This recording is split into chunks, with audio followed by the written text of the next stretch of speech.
Tingasagitsi, welcome. My name is Heidi Langille and I am an urban Inuk. I have family roots in Nunatsiavut, which is in northern Labrador, and I am going to be giving a PowerPoint presentation today on my perspective of urban Inuit, especially here in Canada, especially in Ottawa, where most of my experience has been. Want to thank Adventure Canada for asking me to do this presentation. Love you guys, love how you support the communities, love how you support Inuit. Very grateful to know your company. And I want to thank Victoria for all the behind the scenes work that she is doing at Adventure Canada. And I want to thank you guys, the people who have come to watch, to come to learn, to come and engage. Absolutely amazing. Wherever you are watching from, whenever you are watching from, Nakumek, I really appreciate it. So I am going to share my screen and we'll get started. So like I said, it's my perspective on urban living. Inuit is plural, Inuk is singular, so that's why the title is an Inuk perspective on urban living. And Inuk, I-N-U-U-K, is two Inuit. So we've got single, dual, and plural. And Inuit is the preferred term in use in Canada now. So where do Inuit originate? Where do Inuit call home normally? So there's 4 distinct areas with land claim agreements that have all been negotiated and settled. So starting in the west, we have Inuvialuit in the Northwest Territories. In 1999, Nunavut was created, the first time that Canada's map was changed, and since Newfoundland and Labrador joined Confederation. Nunavut is 85% Inuit. It is an Inuit land claim area, territory, and Nunavut means our land.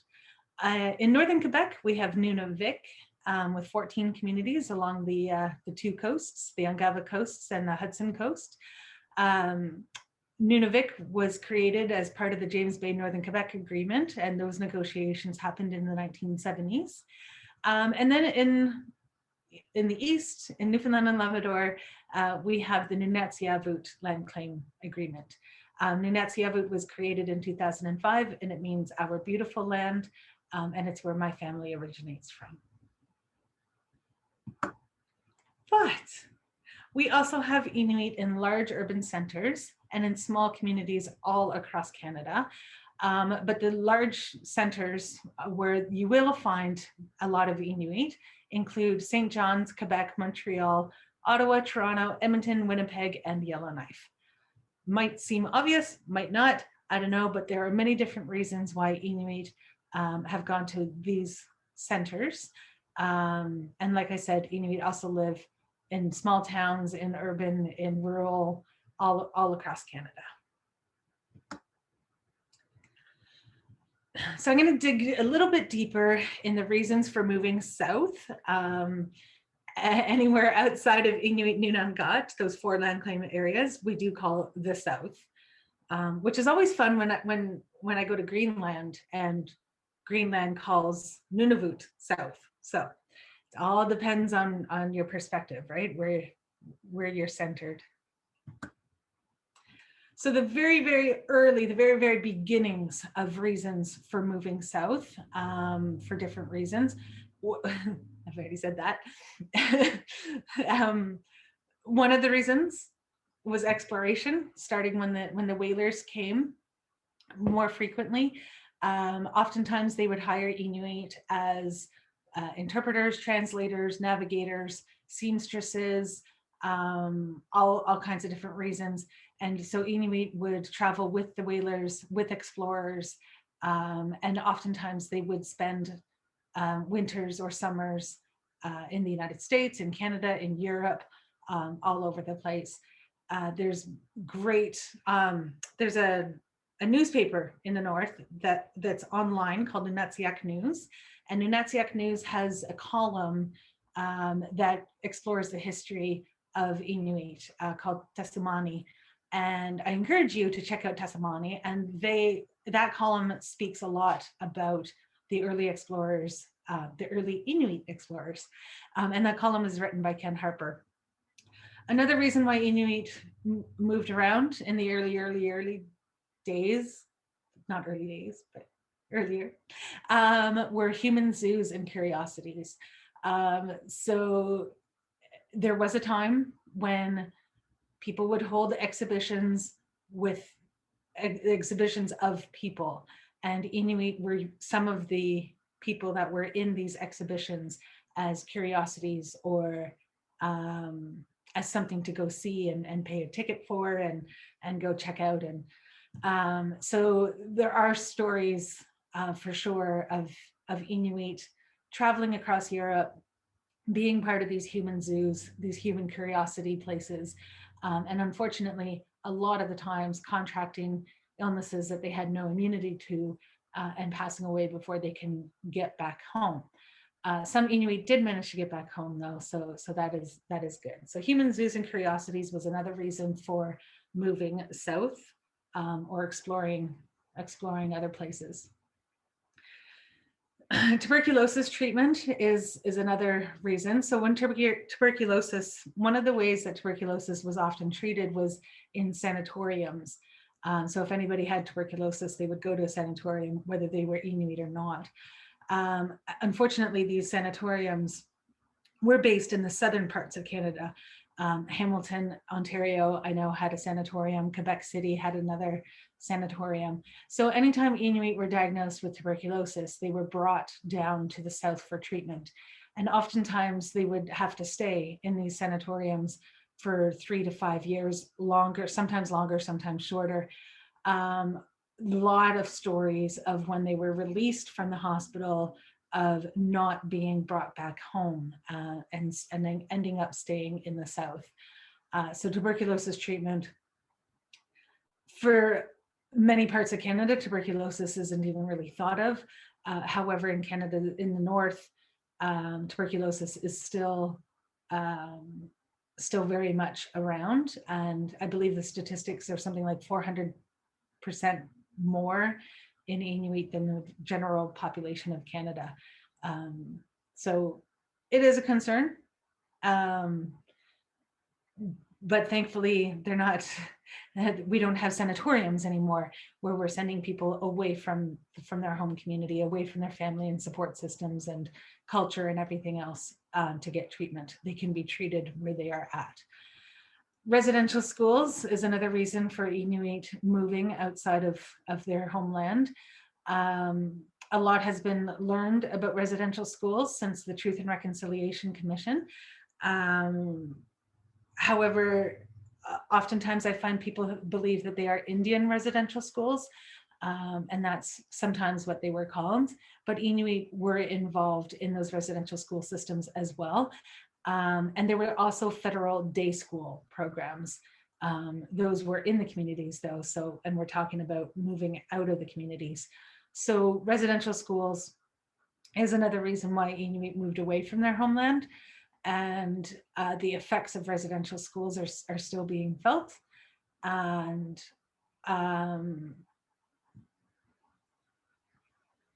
yeah. And then there's the 60 scoop. The 60 scoop is a widespread policy of removing Indigenous, so that's Inuit, First Nations, and Métis children, taking them away from their families and adopting them out to non-Indigenous families. It's called 60 scoop, which is a bit of a misnomer because it was a policy that lasted long past the 1960s. And there's still remnants of that policy in the child welfare organizations to this day. So 60 scoop is another reason why Inuit moved away from their homeland. Moving on to more modern times, another reason why Inuit might move away from their homeland includes employment. In the 1970s, Canada did a huge recruitment drive trying to recruit Inuit from across the Arctic to work at Department of Indian Affairs and Northern Development. It's not called that anymore. Indigenous Services Canada and Indigenous Relations. Oh, I forget what it's. Anyway, the acronym is CIRNA, CIRNA. So, and then Inuit, there was other places for Inuit to work in the South as well. So the recruitment drive in the 1970s, employment programs in the 80s, all of that kind of thing. Inuit can often move outside of their home territories for employment. This picture here that you're looking at in the bottom right-hand corner, that's my dad. He was recruited to work with the federal government in the 1970s and consequently moved the family down south. I know the one thing that he had a hard time getting used to was wearing a tie. And so he made himself a wooden tie, and it had a hinge halfway down, and he would always wear this wooden tie with a pin in it and everything. It looked very official anytime that he was invited to high up meetings. And he also made a wooden bow tie that he wore for less formal occasions. He had a great sense of humor, and he worked for the federal government for many, many years. Education is another reason why Inuit might move away from their homeland. We're fortunate here in Ottawa, where we have the Inuk Center. It used to be called the Ottawa Inuit Children's Center, where they have a full day Inuit kindergarten program, and they have programs supporting Inuit students in elementary and high schools. Also in Ottawa, we have Nunatsiavut, which is a program for Nunavut students that they can attend and learn about the Nunavut Land Claims Agreement and learn about many other different things before they go on to college or university or before they move back home. So education, there are colleges in the north, and there is a big push to open up universities in the north. However, at this moment in time, for Inuit to get a good post-secondary education that is recognized across Canada, they do need to come south for that. So education is another reason why Inuit might move. We also have medical reasons. So in all of Nunavut, there is one hospital. It's in Inuit, and in the other land claim areas, there are no hospitals. There might be some in the Northwest Territories. I'm thinking Inuvik might have, no, Yellowknife is the place. So for medical treatment, kidney dialysis, high-risk pregnancies, cancer treatments, anything that the hospitals in the north cannot attend to, people are sent down to the south for treatment. So Ottawa has an organization called Largabaffin, and it's a medical boarding home. So it's for the eastern parts of Nunavut for folks that need to come down for medical. Larga, they stay at Larga. They bring an escort with them, and Larga helps them with their appointments and medications and travel back home and all of that kind of stuff. And Largabaffin, there's also one in Winnipeg. And so there are some supports for Inuit who do have to leave their homeland for medical treatment. And ideally, the medical treatment could be given to them in the north. But at this moment in time, they do have to come south. And once some people come down south for medical treatment, I know some families that had to stay south to access medical care constantly. And then I know some other families that once they came down south for medical treatment, they decided to stay. So that's another reason. Family. This is my youngest son here in this picture, Takukulo. So if you're going to move away from your home community, oftentimes you're going to move to somewhere there that you know people. I used to joke that in the Ottawa area, this was in the late 90s, early 2000s, there were 3 main families, and every Inuk was related to at least one of these families. That's changed as the Ottawa Inuit population has grown. There's more than 3 families. But when Inuit meet up with each other for the very first time, there's often like, so where are you from? What's your community? And there's conversations and trying to make the connections, and that happens north or south. Uh, um, but yeah, so family, if you're going to move somewhere, move to where you know people. Family is one of those connections, one of those tying connections. Social programs. There are some social programs in the north, absolutely. However, we do know that there are more social programs in southern parts of Canada. So sometimes Inuit do move to the south to access these social programs for various reasons. It could be addictions, it could be treatment, it could be mental health, it could be all kinds of different things. So social programs, access to social programs is one of the reasons why people move. So you can imagine the culture shock of families that do move from Inuit Nunangat to urban centers or even rural centers in southern Canada. So many of the different culture shock things that Inuit go through would be trees. I always we take trees for granted here in the south. They're everywhere. We see them, we hear them, we smell them, we all the time. But when you're not used to trees, trees often get in the way of the view. And so many Inuit I know will do this as they're outside, and they're like, "Ah, the trees are in the way. I can't see." So trees are a culture shock. I remember hanging out with this one grade 5 student. He first moved to Ottawa, and we were walking down the street, and he would be like, "What's the name of that tree? What's the name of that tree? What's the name of that tree? What's the name of that tree?" Everywhere we went, he wanted to know the names of all the trees. So we take trees for granted. For Inuit, not used to living with trees, it's a culture shock. Traffic is another culture shock. There's traffic. I don't know how else to say it. Lots of traffic, lots of noise, big trucks, little trucks, cars, vans, scooters, motorcycles, bikes, right? And Inuit aren't used to that amount of traffic. And oftentimes we'll be walking in the middle of the road, but they can't do that in the south. So noise, I mentioned the noise of the trees, but there's other noises in the south, and the noise is constant. And that's a big change for many Inuit as well. Language, Inuktu, or dialects of Inuktu, is the strongest Indigenous language in Canada. 85% of people speak or understand some form of Inuktu. So moving to places where Inuktu is not the main language is a culture shock. And then if you can imagine moving to Montreal or Quebec, so moving to a place where Inuktu is not the main language and English is not the main language. There's French as well. So language, it's a culture shock for just about anybody when they're moving somewhere new.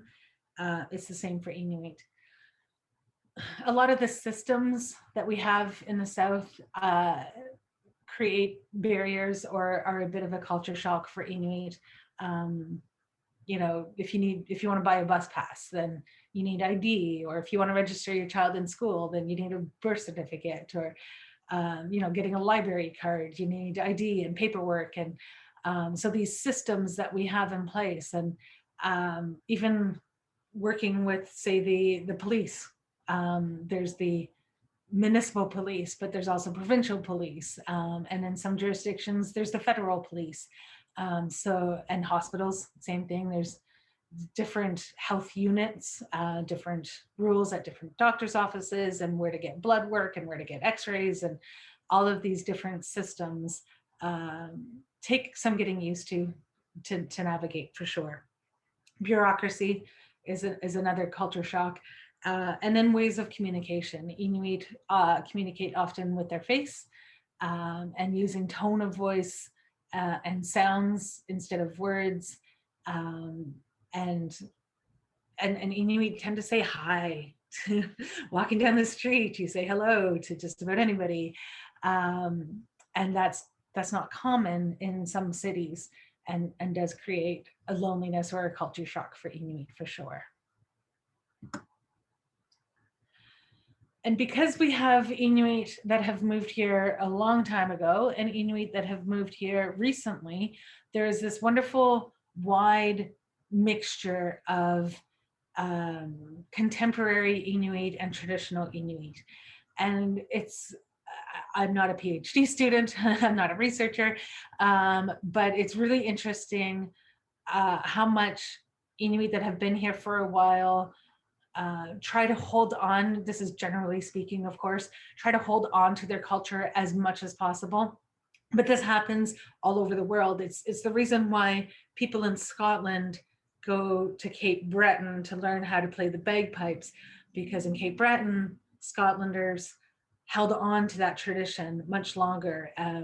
So there is this wonderful mixture of contemporary and traditional Inuit in the city of Ottawa and in other urban centers across Canada. So what are some of the things that we do to hold on to our culture in an urban setting? There's many different things that other families do. These are some of the things that my family does. We try to play Inuit games as much as possible. So here we have two young men demonstrating the 1-foot high kick. My best friend Linda Brown and I are part of a group called, well, we are the group called Siknik Kalauta, or Sun's Drum. And we've had the immense pleasure of traveling to different places, throat singing, demonstrating Inuit games, talking about Inuit culture. So that bottom left-hand corner picture is Linda and I at a folk festival demonstrating some Inuit drumming and working with other musicians and incorporating throat singing into their song. So it was a wonderful experience. The bottom middle picture is country food. There's one way that we try to keep a connection to the north, as is the smell and the taste and the comforts of having food from home. So this is Arctic char, but it could be caribou, it could be whale, like a mukta, it could be palauga, just making palauga organic, Arctic char, all of that kind of stuff. So that's one way that we keep the connection going. And the picture on the right, there's a community in northern Quebec called Kuujjuaq. And in Kuujjuaq, since, I didn't even know, the pilot's name is Johnny May. He's an Inuk from Kuujjuaq. Many years, over 40 years. Every Christmas, he'll load up small planes with gifts and candy and packages, and he'll fly the plane over the community and open up the hatch and do a drop of all of these wonderful, it becomes a big, huge community event. There's a book written about it. There might even be a documentary about it. So what we do in our family at birthday parties is the kids get a choice of, do you want to give out loot bags, or do you want to have a piñata, or do you want to do a candy toss? And most of the time they pick a candy toss. So this picture is my son and a friend of his on the top of the play structure throwing candy to the 8-year-old's birthday party, and all of the kids, you don't see the picture of all the kids, but all the kids are running around like madness picking up this candy from the candy drop. So that's a tradition that we have in my household. There's other ways that people stay connected to their culture, including listening to the radio from up north, or reading the Nunatsiavut news, or connecting with family, or arts and crafts, continuing to crochet and bead and create things out of sealskin, all kinds of wonderful ways. One of the goals in my life is to always improve the lives of Inuit with different organizations, like improve the lives of Inuit, change the way we do things for better outcomes. And so I have been fortunate that I have worked with all of these different organizations to try to improve the system, improve the welcoming, improve the communication between these organizations and Inuit to improve the lives of Inuit. So child welfare organizations. It's a challenge. It's a huge system to try to make change with, and reconciling Inuit family values with the policies and programs in place for child protection, and like merging the two so children still stay safe, no matter where they are, they stay safe. So child welfare agencies, hospitals, oftentimes, so I talked about Inuit coming down to the south for medical treatment. So if a parent is escorting their child down south for medical treatment, there's a respect that Inuit have for people in authority, and that includes nurses and doctors. And so there's different ways of communicating that the doctors and the nurses might not even be aware of. And so improving those communications, improving expectations to make it better for Inuit who are already, like, they're in the hospital. It's already a stressful time for them. Let's make it as little stress as possible by changing the system and changing how the system works with Inuit. So there's hospitals, schools. We know children are in schools many times a day. When my older children were much younger, I would get calls from the teachers, every winter, your child doesn't have their jacket with them. And I'm like, well, they're warm, right? I adopted my oldest two. They were, their families from Rankin Inlet. And they felt that winter in Ottawa was warm. And so they weren't wearing a winter jacket. And I would always get a call from the teacher. And that's a minor thing. So working with the schools on curriculum, again, on the communication styles, experiential learning. Inuit are generally speaking fantastic experiential learners, and basically working with the school systems to change the school systems to make Inuit feel more welcome. Military, bottom left-hand corner picture, I have worked with the Canadian Armed Forces with their Indigenous programs, as well as training, some officers training. Inuit have a long history of a good relationship with the Canadian military. Inuit have served in Second World War. My brother was in the Canadian Navy for 28 years. So Inuit have served Canada in the military, but how do we work with the military to recruit and retain more Inuit if that's what they want? And the Canadian military also works with the Canadian Rangers, and a lot of Inuit are involved with the Canadian Rangers. And so working with the military to improve their systems. Working with the police, especially at this moment in time with the Ottawa Police Service, trying to improve encounters that Inuit have with police. There's a historical distrust with Inuit and police for many different reasons. And how do we improve that? And how do we work with Inuit in the justice system, or keep Inuit out of the justice system? It's a small number, but it's every improvement is one to be celebrated, I think.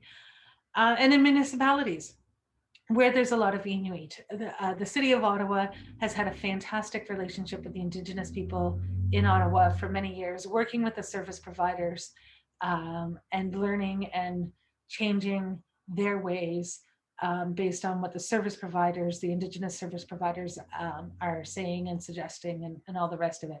So Ottawa is one. I don't know what happens in other municipalities, but my perspective or my experience has been working with the city of Ottawa to improve their systems as well. So can you think of other systems that I should be working with, or that Inuit can be working with? I feel like it's a lot. I know it's a lot, and I'm not doing this work all the time. It's whenever I possibly can, and other Inuit are doing the work as well. But you can see that it is a lot, and systems are changing, but it does take time. And I am always willing and able to work with people in systems that are willing to change. So it's been a lifelong thing so far. I expect it to continue, and would love to hear your ideas on what other systems or bureaucracies that you can think of that maybe Inuit can work with. And do you have any questions? I'm always willing to answer any questions you have, no matter how simple or complex they are. If I don't know the answer, then I will try my best to find somebody who does know the answer. And, always interested in discussions. So, Nakumek, thank you so much for joining. I really do hope that you're staying safe. This pandemic is not what anybody anticipated. It is what it is. It will end, and we will get to travel with you again soon. So, Nakumek Dema, thank you.